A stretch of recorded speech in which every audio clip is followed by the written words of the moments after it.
أعوذ بالله من الشيطان الرجيم بسم الله الرحمن الرحيم ما كان محمد أبا أحد من رجالكم ولكن رسول الله وخاتم النبيين وكان الله بكل شيء عليما وقال النبي صلى الله عليه وسلم أنا خاتم النبيين لا نبي بعدي أو كما قال عليه الصلاة والسلام صدق الله مولانا العظيم وصدق رسوله النبي الكريم ونحن على ذلك لمن الشاهدين والشاكرين والحمد لله رب العالمين سبحانك لا علم لنا إلا ما علمتنا إنك أنت العليم الحكيم اللهم صل على محمد وعلى آل محمد كما صليت على إبراهيم وعلى آل إبراهيم إنك حميد مجيد اللهم بارك على محمد وعلى آل محمد كما باركت على إبراهيم وعلى آل إبراهيم إنك حميد مجيد الحمد لله মহান আল্লাহ রব্বুল আলামিনের দরবারে অসংখ্য অগণিত শুকরিয়া যে আল্লাহ রব্বুল আলামিন আমাদেরকে জুমার নামাজ আদায়ের উদ্দেশ্যে আল্লাহর মসজিদে আসা এবং বসার মতো তৌফিক দান করেছেন এজন্য মালিকের দরবারে শুকরিয়া আদায় করি আলহামদুলিল্লাহ সম্মানিত হাজিরিন কি আপনাদের সামনে কোরআন কারীমে যে আয়াত তেলাওয়াত করেছি এই আয়াতের মধ্যে আল্লাহ তাআলা বলেন মা কানা মুহাম্মাদুন আবা আহাদিন মির রিজালিকুম মা কানা মুহাম্মাদুন আবা আহাদিন মির রিজালিকুম মুহাম্মদ সাল্লাল্লাহু আলাইহি ওয়াসাল্লাম তোমাদের কোনো যুবকের তোমাদের কোনো পুরুষের পিতা নয় মুহাম্মদ সাল্লাল্লাহু আলাইহি ওয়াসাল্লাম কোনো যুবকের কোনো পুরুষের পিতা নয় আমরা জানি আল্লাহ নবী সাল্লাল্লাহু আলাইহি ওয়াসাল্লামের কন্যা সন্তান সবাই প্রাপ্ত বয়স্ক পূর্ণাঙ্গ বয়স পেয়েছে লম্বা হায়াত পেয়েছেন কিন্তু হুজুর সাল্লাল্লাহু আলাইহি ওয়াসাল্লামের যে সকল পুত্র সন্তান ছিলেন এরা সকলেই ছোট বয়সী মারা গেছে এদের কেউই যুবক বয়স পায় না এদের কেউই পুরুষ বলা হয় যে বয়সকে প্রাপ্ত বয়সকে পূর্ণাঙ্গ বয়সকে এরকম বয়স্ক আল্লাহ তাআলা এই আয়াতের মধ্যে বললেন যে তোমাদের কোনো পুরুষের পিতা মুহাম্মদ সাল্লাল্লাহু আলাইহি ওয়াসাল্লাম নয় কিন্তু আহলে সুন্নাত ওয়াল জামাতের আকীদা হলো বিশ্বাস হলো যে প্রত্যেক নবী তার জাতির জন্য তার কওমের জন্য রূহানি পিতা আধ্যাত্মিক পিতা প্রত্যেক জাতির জন্য ওই জাতির যে নবী হবে ওই নবী হবে তাদের আধ্যাত্মিক পিতা রূহানি পিতা বিষয়টা বোঝার জন্য একটু খেয়াল করলেই হয় পিতা সাধারণত দুই ধরনের হয় এক ধরনের পিতা হলো বংশীয় পিতা বংশীয় পিতা বলা হয় যার অংশ দিয়ে আমার গঠন করা হয়েছে, যার শরীরের অংশ দিয়ে আমার আপনার গঠন হয়েছে, সে হলো আমার আপনার বংশের পিতা। আর রূহানি পিতা বলা হয় আধ্যাত্মিক পিতা বলা হয় আহলে সুন্নাত ওয়াল জামাতের আকীদা হলো যে সমস্ত নবীরা নিষ্পাপ, মাসুম, নবীদের কোনো গুনাহ নেই, নবীদের কোনো গুনাহ নেই। এটা আল্লাহ তাআলার মূলনীতি, এটা আল্লাহ তাআলার মূলনীতি। কোনো গুনাহগারকে আল্লাহ তাআলা নবুয়ত দান করেন না, কোনো গুনাহগারকে আল্লাহ তাআলা নবুয়ত দান করেন, এটা আল্লাহ তাআলার মূলনীতি। নবী যে হবে তার জীবন একেবারে পবিত্র হবে, নিষ্পাপ হবে, মাসুম হবে, তার জীবনের ভিতরে কোনো ধরনের গুনাহের লেশ মাত্র থাকবে না। সকল নবীদের আত্মা পবিত্র, সকল নবীদের আত্মা গুনাহমুক্ত, সকল নবীরা গুনাহমুক্ত ছিলেন। আল্লাহ তাআলা কোরআনের মধ্যে ইঙ্গিত করেছেন, ওয়ালা ইয়ানালু আহদিজ যালিমিন। ইব্রাহিম আলাইহিস সালাম যে দোয়া করেছিলেন, আল্লাহ তাআলা ইব্রাহিম আলাইহিস সালামের মাধ্যমে অনেকগুলো পরীক্ষা নিয়েছেন।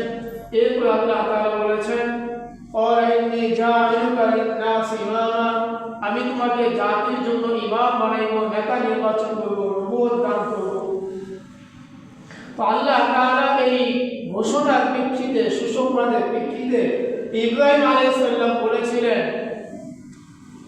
ক্বালা ওয়া মিন যুররিয়্যাতি, হে আল্লাহ আমার বংশধরদের মধ্য থেকে নবী বানাবেন। ইব্রাহিম আলাইহিস সালাম এই দোয়া করেছেন।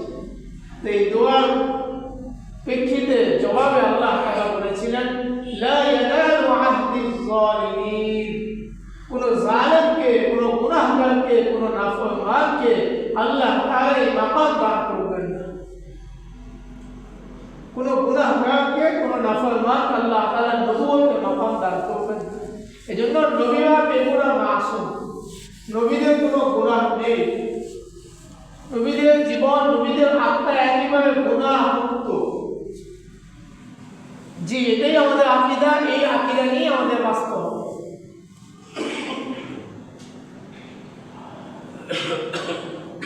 তো আদম আর বাকি অনেক সময় যদি এরকম হয় যে নবীদের দ্বারা ঘটনা কোনো এমন কোনো ঘটনা ঘটেছে যে ঘটনার স্বাভাবিক অর্থ করলে দেখা যায় নবীরা গুনাহগার, এই ব্যাখ্যা মানা যাবে না। কারণ এই ব্যাখ্যা মানতে গেলে আল্লাহ তাআলার যে নিয়ম, মূলনীতি, যে কোনো গুনাহগারকে, কোনো নাফরমানকে আল্লাহ তাআলা নবী বানাবেন, নবুয়ত দিবেন না, এটা আল্লাহ তাআলার ওয়াদা। এই জন্য যদি কোনো বিশেষ ঘটনার প্রেক্ষাপটে যদি দেখা যায় যে এমন কোনো অর্থ করলো বা এমন কোনো ব্যাখ্যা করলো যে ব্যাখ্যার দ্বারা, যে অর্থের দ্বারা নবীদেরকে গুনাহগার মনে হয়, এবং এই ব্যাখ্যা মানা যাবে না, এই ব্যাখ্যা পরিত্যাজ্য হবে। ব্যাখ্যা এমন ভাবে করতে হবে যে ব্যাখ্যার মাধ্যমে আল্লাহ তাআলার যে মূল নীতি রয়েছে, এই মূল নীতি ঠিক থাকবে। এই মূল নীতির বাহিরে যে ব্যাখ্যা করলে এই ব্যাখ্যা গ্রহণযোগ্য হবে। যেমন হাওয়া আলাইহিস সালাম, আদম আলাইহিস সালাম জান্নাতের মধ্যে অবস্থান করতেছিলেন। আল্লাহ তাআলা আদম আলাইহিস সালামকে বলেছিলেন যে তুমি এই গাছের ফল খাবে না, এই গাছের কাছে যাবা না। তো আদম আলাইহিস সালাম যেভাবেই হোক ওই গাছের ফল খেয়েছে। তো এই গাছের ফল খাওয়ার তো আল্লাহ তাআলা কথাকে লঙ্ঘন করেছেন কিনা? আল্লাহ তাআলা নিষেধ করেছেন যে গাছের কাছে যাবা না, এই গাছের ফল খাবা না। কিন্তু আদম আলাইহিস সালাম ঘটনা করবে ওই গাছের কাছে গিয়েছেন এবং ফল খেয়েছেন। এখন আল্লাহর কথা না মানলে নাফরমানি হয়। এই অর্থ যদি আপনি মাইনা ব্যাখ্যা করেন, এই ব্যাখ্যা সহি হবে না, এই ব্যাখ্যা গ্রহণযোগ্য হবে না। আল্লাহ তাআলা কথা না মাইনে আল্লাহর কথা লঙ্ঘন হয়েছে, ঠিক আছে। কিন্তু এই লঙ্ঘন করাটা এটা নাফরমানি হয় না, এটা গুনাহ হয় না। এর একটা ব্যাখ্যা হলো গুনাহ হওয়া, সওয়াব হওয়া আর গুনাহ হওয়া, সওয়াব হওয়া বা গুনাহ হওয়া এটা দুনিয়ার বিষয়। এটা কোথায় বিষয়? এটা দুনিয়ার বিষয়। জান্নাতের মধ্যে সওয়াব হওয়া আর গুনাহ হওয়ার মতো কোনো বিষয় নেই। আপনি জান্নাতের বিষয়ে যত রাকাত নামাজ পড়েন আর যত তেলাওয়াত করেন, যত তাসবিহ করেন, যত রোজা রাখেন, যত তাহাজ্জুদ করেন, এর কোনো সওয়াব হবে? তো আদম আলাইহিস সালামের যে অবস্থাটা ছিল এটা দুনিয়াতে ছিল না জান্নাতে ছিল? জান্নাতে ছিল। তো আদম আলাইহিস সালাম এখানে কোনো গুনাহ করে নাই, আদম আলাইহিস সালাম এখানে কোনো নাফরমানি করে নাই, আদম আলাইহিস সালামের এখানে কোনো গুনাহ হয় না। এই ব্যাখ্যা মানতে হবে। আপনি ওই ব্যাখ্যা করবেন যে আল্লাহর কথা না মানছে এই জন্য আল্লাহর কথা লঙ্ঘন করেছে, এই জন্য গুনাহ করেছে, না, এই ব্যাখ্যা মানা যাবে না। আর এই ব্যাখ্যা মানতে গেলে আদম আলাইহিস সালামকে গুনাহগার বানাইতে হইতেছে, আর নবীকে গুনাহগার বানানো এটা আহলে সুন্নাত ওয়াল জামায়াতের আকীদা বিশ্বাসের সাথে যায় না, আল্লাহ তাআলার মূলনীতির সাথে যায় না। কারণ আল্লাহ তাআলার মূলনীতি হলো সমস্ত নবীরা গুনাহ মুক্ত, মাসুম, নিষ্পাপ, আর কোনো গুনাহগারকে, কোনো নাফরমানকে আল্লাহ তাআলা নবী বানান না। এটা আল্লাহ তাআলার চূড়ান্ত সিদ্ধান্ত। এই জন্য আমাদেরকে এই ব্যাখ্যা করতে হবে। তো যে কথা বলতেছিলাম যে আল্লাহ তাআলা এই আয়াতের মধ্যে বললেন মা কানা মুহাম্মাদুন আবা আহাদিন মির রিজালিকুম, যে মুহাম্মদ সাল্লাল্লাহু আলাইহি ওয়াসাল্লাম তোমাদের কোন যুবকের পিতা নন। কিন্তু আহলে সুন্নাত ওয়াল জামায়াতের আকীদা হলো প্রত্যেক নবী তার জাতির জন্য, তার উম্মতের জন্য পিতা সমতুল্য, রূহানি পিতা, আধ্যাত্মিক পিতা। রূহানি পিতা, আধ্যাত্মিক পিতা কাদেরকে বলা হয়? সমস্ত নবীদের আত্মা পবিত্র ছিল, তো সমস্ত নবীদের সহমতে থাইকা যারা নবীর কাছাকাছি যায়, নবীর আদর্শকে অনুসরণ করে, নবীর হুকুমকে মেনে যাদের আত্মা পবিত্র হয়েছে, উম্মতের আত্মা পবিত্র হয় নবীর সহমতের দ্বারা, নবীর আলোচনার দ্বারা, নবীর আদেশ মানার দ্বারা, নবীর অনুসরণ করার দ্বারা উম্মতের আত্মা আলোকিত হয়, উম্মতের আত্মা পবিত্র হয়। এই জন্য এই নবীরা হলেন উম্মতের, প্রত্যেক উম্মতের রূহানি পিতা, আধ্যাত্মিক পিতা। এই জন্য প্রত্যেক নবী, প্রত্যেক উম্মতের জন্য রূহানি পিতা, কারণ নবীদের আত্মা ছিল পবিত্র। আর পবিত্র রূহানি পিতা বলা হয় যার সহমতে যায়, যার আদর্শ মানার কারণে আত্মা পবিত্র হয়, সে হলো আত্মার পিতা, রূহানি পিতা, আধ্যাত্মিক পিতা। তো নবীর আদর্শ মেনে, নবীর বিধানকে মানার কারণে, নবীকে অনুসরণ করার কারণে উম্মতের আত্মা পবিত্র হয়। এজন্য উম্মতের আদর্শ রূহানি পিতা হলেন, আধ্যাত্মিক পিতা হলেন নবী। তো এই আয়াতের মধ্যে আল্লাহ তাআলা বললেন যে নবী মুহাম্মদ সাল্লাল্লাহু আলাইহি ওয়াসাল্লাম তোমাদের কোনো যুবকের পিতা নন। এইখানে আমরা দেখতেছি যে নবী আমাদের রূহানি পিতা, কিন্তু আল্লাহ তাআলা এখানে নির্দিষ্ট করে দেখেন যে কোন পিতা নন। এই আয়াতের এই শব্দ দ্বারা আল্লাহ তাআলা নিষিদ্ধ করেছেন যে বংশীয় কোনো পিতা নন। নবী মুহাম্মদ সাল্লাল্লাহু আলাইহি ওয়াসাল্লাম তোমাদের কোনো যুবকের বংশীয় পিতা নয়, বংশের পিতা নয়। ওয়ালাকিন রাসূলুল্লাহ, আল্লাহ তাআলা এটা বলেছেন যে নবীরা রূহানি পিতা, এটা সাব্যস্ত করার জন্য, এটাকে প্রমাণ করার জন্য আল্লাহ তাআলা একটা শব্দ ব্যবহার করেছেন লাকিন। লাকিন মানে কিন্তু, কিন্তু, কিন্তু বলে এই কথা বোঝানো হয় যে আগে যেটা বলেছে এখন এটা ব্যতিক্রম হবে। কিন্তু বলার কি হয়, আগেরটাকে অস্বীকার করা হয়, নতুন যেটা হবে এটাকে স্বীকার করা হয়।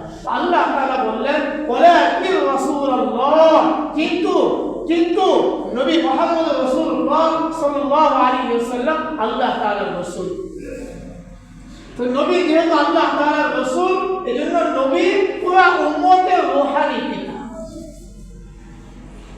আচ্ছা, আমাদের নবী মুহাম্মদ সাল্লাল্লাহু আলাইহি ওয়াসাল্লাম আমাদের রূহানি পিতা।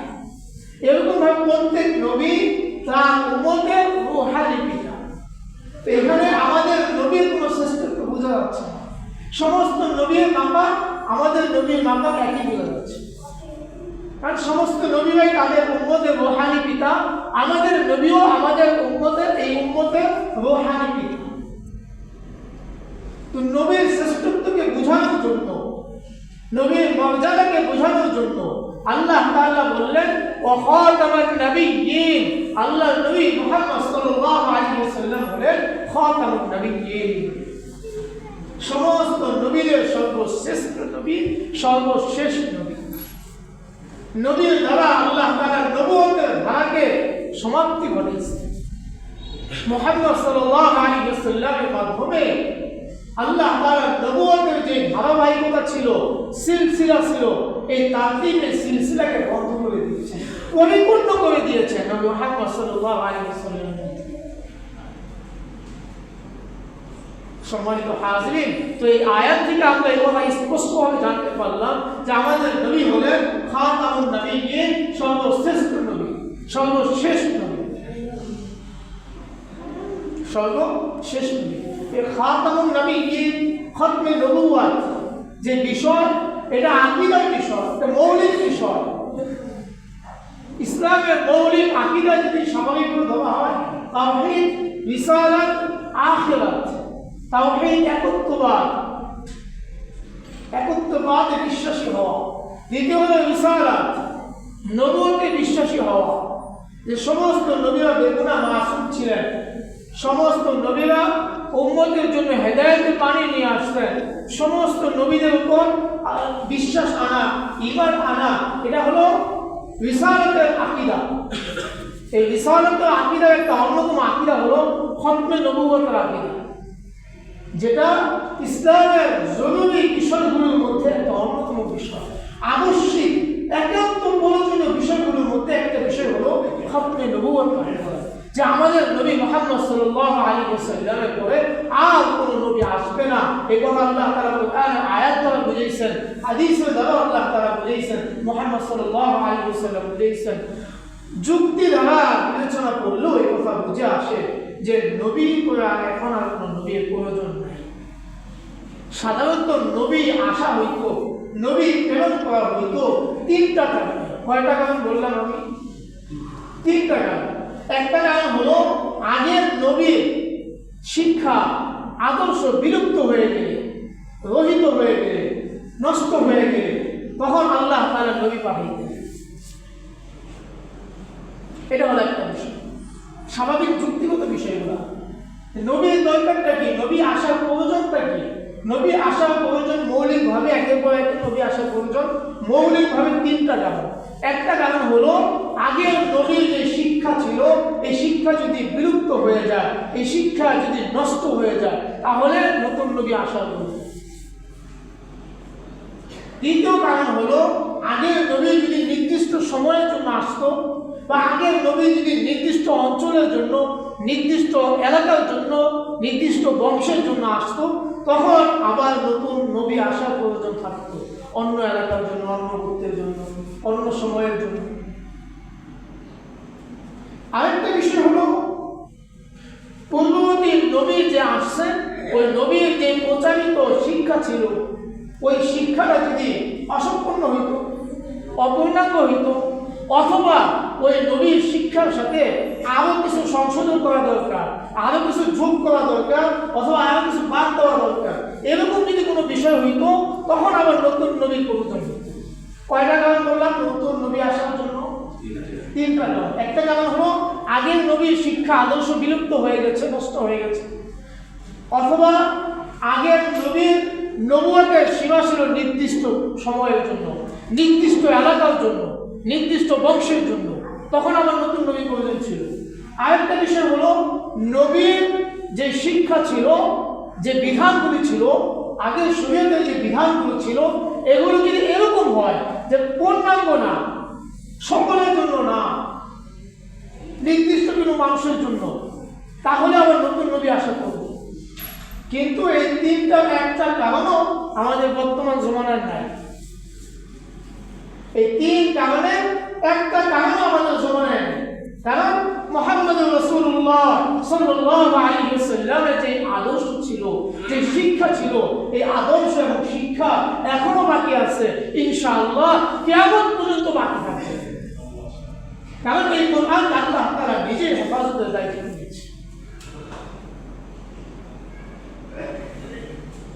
দ্বিতীয় যে কারণ ছিল, মুহাম্মদ সাল্লাল্লাহু নির্দিষ্ট কোন অঞ্চলের জন্য নবী, কিন্তু আল্লাহ তাআলা মুহাম্মদ রাসূলুল্লাহ সাল্লাল্লাহু আলাইহি ওয়াসাল্লাম আল্লাহ তাআলা পাঠাইছেন পুরো জগৎবাসীর জন্য। ওমা আরসালনাকা ইল্লা রাহমাতাল লিল আলামিন, পুরো জগৎবাসীর জন্য আল্লাহ তাআলা নবী পাঠিয়েছেন। কিয়ামত পর্যন্ত সকলের জন্য আল্লাহ তাআলা নবী হিসেবে পাঠিয়েছেন। এজন্য কিয়ামত পর্যন্ত আর কোনো নবীর প্রয়োজন নেই। এটা যৌক্তিক বিষয়। আরেকটা বিষয় হলো যে নবীর শরীয়ত পূর্ণাঙ্গ ছিল। আল্লাহ তাআলা কুরআনুল কারীমের মধ্যে বলেন, আল ইয়াউমা আকমালতু লাকুম দীনাকুম ওয়া আতমামতু আলাইকুম নি'মাতি ওয়া রাদিতু লাকুমুল ইসলাম দীনা। আল্লাহ তাআলা বিদায় হজের সময় আরাফার ময়দানের ভিতরে আল্লাহ তাআলা আয়াত নাযিল করে নবীর উপর নাযিলকৃত কোরআনকে এবং নবীর নবুয়তকে এবং নবীর নবুয়তের সীমানাকে পূর্ণাঙ্গতা দান করেছেন, গ্যারান্টি দিয়েছেন, সিল মোহর করে দিয়েছেন যে আল ইয়াউমা আকমালতু লাকুম দীনাকুম, আজকে তোমাদের জন্য তোমাদের দ্বীনকে পরিপূর্ণ করে দিলাম। ওয়া আতমামতু আলাইকুম নি'মাতি, এবং তোমাদের উপর আমার নিয়ামতকে পূর্ণাঙ্গ করে দিলাম। ওয়া রাদিতু লাকুমুল ইসলাম দীনা, এবং তোমাদের জন্য ধর্ম হিসেবে ইসলামকে আমি নির্বাচন করে দিলাম, ইসলামকে আমি মনোনীত করে দিলাম। সুতরাং এই আয়াত থেকে বোঝা যায় যে নবীর শরীয়ত, নবীর দ্বীন, নবীর উপর নাযিলকৃত কোরআন কিয়ামত পর্যন্ত সকলের জন্য প্রযোজ্য হবে। এই জন্য নতুন কোন নবী আসার কোনো প্রয়োজন নেই। এই আয়াতের ব্যাখ্যার মধ্যে ইবনে কাসির রাহমাতুল্লাহি আলাইহি এনেছেন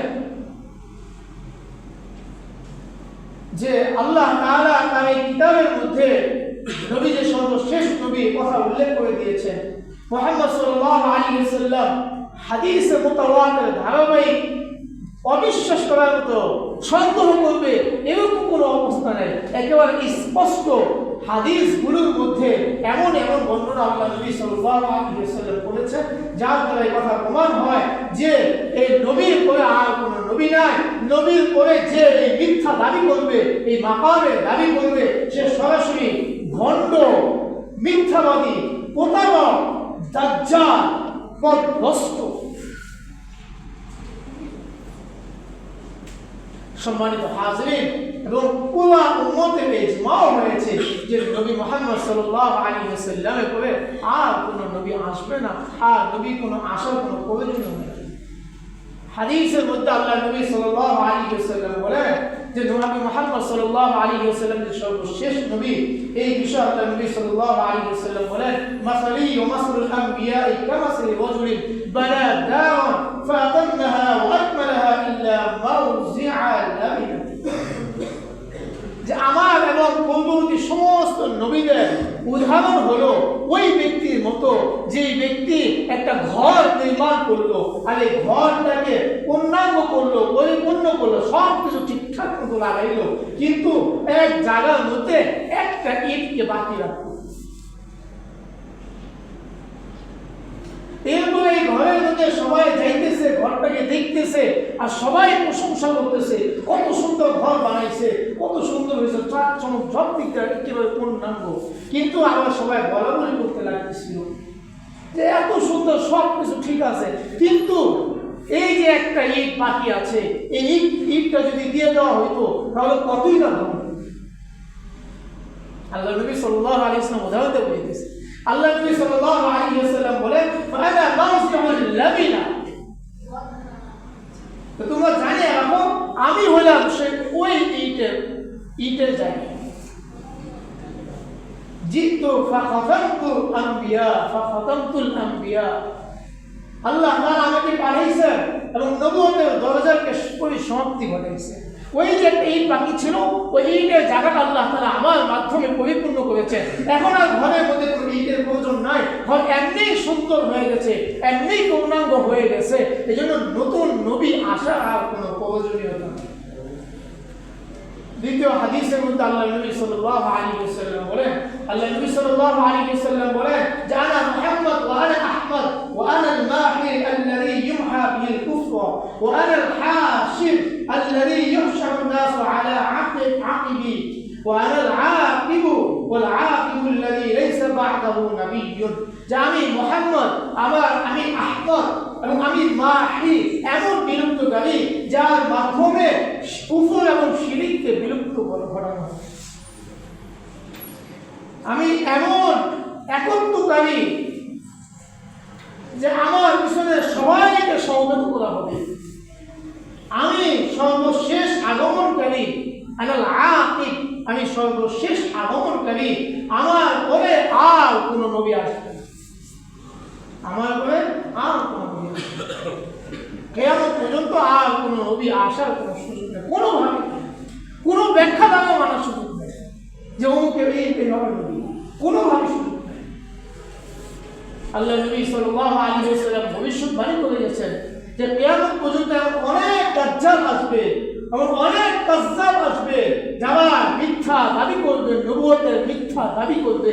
এদের সংখ্যা 30 পরিমাণ আল্লাহ নবী বলেছেন, কিন্তু শুধু 30 না, আরো অনেক অধিক পরিমাণে হবে। 30 জনের কথা আল্লাহ নবী সাল্লাল্লাহু আলাইহি ওয়াসাল্লাম ব্যাপক হিসেবে বলেছেন, বা এদের এই 30 জনের বিষয়টা ব্যাপক আকার ধারণ করবে। মানুষের মধ্যে সন্দেহ সৃষ্টি হবে যে হইতেও তো এরকম অবস্থা। যেমন বর্তমানে আমাদের অনেক মুসলমানের ভিতরে সন্দেহ সৃষ্টি হয়েছে। আমরা যেমন বিভিন্ন জায়গায় লা ইলাহা ইল্লাল্লাহ মুহাম্মাদুর রাসূলুল্লাহ লাগাই, তা আমাদের দেশের মধ্যে এমন এক জাতি আছে যারাও কি করে তাদের মসজিদ, তাদের নামাজের জায়গা, ইবাদতের জায়গা, বিভিন্ন জায়গাগুলোর মধ্যে এরকম ভাবে লা ইলাহা ইল্লাল্লাহ মুহাম্মাদুর রাসূলুল্লাহ লাগাইছে। কিন্তু সমস্ত উলামায়ে কেরাম, সমস্ত আলেম, কোনো এখানে ভেদাভেদ নাই, না আহলে হাদিস, না সালাফি, না হানাফি, না শাফি, না হাম্বলি, কোনো ভেদাভেদ নাই। সমস্ত উলামায়ে কেরাম একমত এই বিষয়ে যে কাদিয়ানীরা কাফের।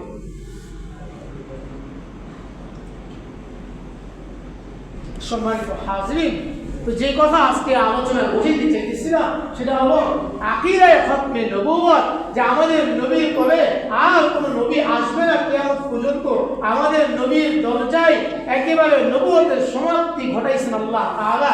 এজন্য আমাদের এই বিশ্বাস, এই চেতনা লালন করতে হবে এবং এই চেতনা নিয়ে আমাদের জিন্দেগি কাটাইতে হবে এবং এই চেতনাকে প্রতিষ্ঠিত করার জন্য আমাদের যা যা করা লাগে তাই করতে হবে। প্রয়োজনে জান লাগলে জান দিতে হবে, মাল লাগলে মাল দিতে হবে। যখন যেখানে যাওয়ার প্রয়োজন হয় আমাদের এটাই করতে হবে। ইউসুফ আলাইহিস সালামের জন্য মিশরের শত্রুরা কি করেছিল পরন আমরা অনেকেই জানি, তাদের হাত কেটে ফেলেছে ইউসুফ আলাইহিস সালামের সৌন্দর্য। আমার আপনার নবীর আদর্শ মানার কারণে, আমার আপনার নবীর আদর্শের জন্য, নবীর দ্বীনের জন্য হাজার হাজার মানুষের কলিজাকে কাইটে ফেলানো হয়েছে। হাজার হাজার মানুষের জীবনকে উৎসর্গ করে দেওয়া হয়েছে নবীর আদর্শ টিকানোর জন্য, নবীর নবুয়তকে টিকিয়ে রাখার জন্য, নবীর নবুয়তকে প্রতিষ্ঠিত করার জন্য, নবীর শরীয়তকে হেফাজত করার জন্য। এই জন্য আমাকেও আপনাকেও এই দায়িত্ব পালন করতে হবে। কিয়ামত পর্যন্ত যারাই আসবে উম্মতে মুহাম্মাদি এই খতমে নবুয়তের আকীদাকে ঠিক রাখার জন্য আমাদের সর্বোচ্চ চেষ্টা করতে হবে। আমাদের এলাকার, আমাদের দেশের জন্য, মুন্সিগঞ্জের জন্য বিশাল বড় গর্বের বিষয়। আল্লামা আব্দুল হামিদ পীর সাহেব মধুপুর হুজুর, আল্লাহ তাআলা তার হায়াতের মধ্যে বরকত দান করেন। উনি এত অসুস্থ মানুষ, এত বৃদ্ধ মানুষ, এই বয়সও পুরা দেশ চষে বেড়াইতেছে। আমি আপনার এক জায়গায় গেলে অস্থির হয়ে যায়। আল্লাহ বান্দা এরকম বয়সও জায়গায় প্রতিদিন 3, 4, 5 জায়গায় যখন যেখানে কাজ করতেছে সেখানে যেতেছে। ওনাকে আজকে সারা বিশ্বের মানুষ চিনে, মধুপুর বিশ্ব পর্যন্ত একটা বড় কারণ হলো আকীদায়ে খতমে নবুয়ত উনি কাজ করতেছে। ওনার ডাকে আগামী 15 তারিখ 15ই নভেম্বর শনিবার দিন ঐতিহাসিক সোহরাওয়ার্দী উদ্যানে আকীদা হকে নবুয়তের উপরে আন্তর্জাতিক মহাসম্মেলনের আয়োজন করা হয়েছে। উক্ত সম্মেলনের ভিতরে আমাদের শুধু বাংলাদেশের শীর্ষ আলেমরাই না, ভারত, পাকিস্তান, এমনকি সৌদি আরব, মিশর থেকেও অনেক বড় বড় হাস্তিরা আসবেন আমাদের এই সম্মেলনকে বাস্তবায়ন করার জন্য। এই জন্য আমার আপনার যাওয়া এখানে প্রয়োজন আছে কিনা? আল্লাহ তাআলা আমাদের সবাইকে এই সম্মেলনকে বাস্তবায়ন করার জন্য যখন যেইভাবে প্রয়োজন হয় আল্লাহ তাআলা আমাদেরকে সহযোগিতা করার তৌফিক দান করুন। এক সহযোগিতা তো আমি নিজে যাব ইনশাআল্লাহ, যে সশরীরে হাজির হব। আরেক সহযোগিতা হলো আর্থিক লাইনে যে সমস্ত সহযোগিতাগুলো লাগবে এত বড় সম্মেলন বাস্তবায়নের জন্য অনেক টাকার প্রয়োজন। আবার আমরা এখান থেকে যাওয়ার সময় যদি বাসটা ভাড়া করা যায় আর এক্ষেত্রে যদি ভাড়াটা একটু ফ্রি করে দেওয়া যায় তাহলে আশা করা যায় অনেকেই যাইতে চাইবে। অনেকেই যাইতে চাইবো না, 200-300 টাকা ভাড়া লাগবে। তো এটাও যদি সহজ করে দেওয়া যায় তাহলে আশা করা যায় ইনশাআল্লাহ অনেকেই যাবে। এই জন্য আমাদের আর্থিক লাইনে সহযোগিতা দরকার, আমাদের সশরীরে যে সহযোগিতা করা দরকার। আল্লাহ তাআলা আমাদের সবাইকে আমল করার তৌফিক দান করুন।